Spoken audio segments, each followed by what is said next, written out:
Hey there, I'm Willa, and we're visiting my renovation project. This is our 2020 renovation project, and boy, has it been quite a year.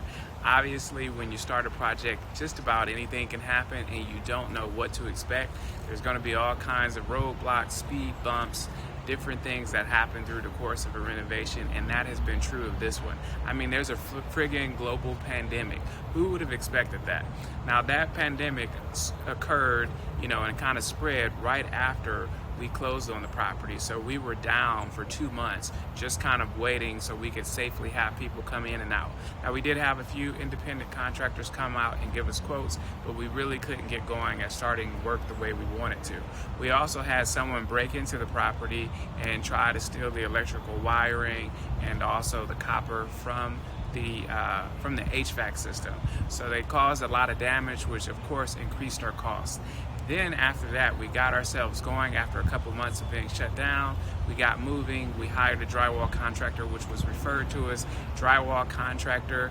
Did not work out. Namely to say, they were moving very slowly because they had so many jobs, and they gave us such a good price they didn't prioritize our jobs. Just remember that can happen to you. Sometimes the price is not the only thing you should be looking for. After we fired the contractor, after probably about a good 7 weeks of stalling from the contractor, we got somebody else in here. They did a great job, got it done really quickly. We now have the property painted inside. We also have our cabinets in. We're waiting on our countertop guys to come out today, do the final measurements so they can do the cuts, and then we'll move along and finish with our electric, our plumbing, and then lay the floors. And at that point, it'll be a few odds and ends, like the deck's going to be painted behind us, and we'll be ready to go on market.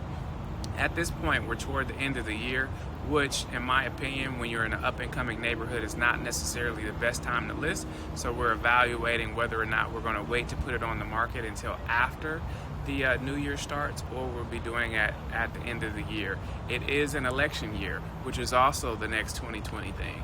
That causes the real estate market to do some crazy things along because the financial market's going to react.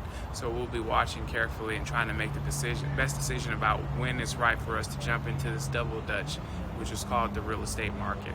So we'll give you another update soon. Hopefully in about 3 weeks, we'll have most of the work that I just mentioned all accomplished, and the property will at least be ready to go, and we'll evaluate what we're going to put it on the market for.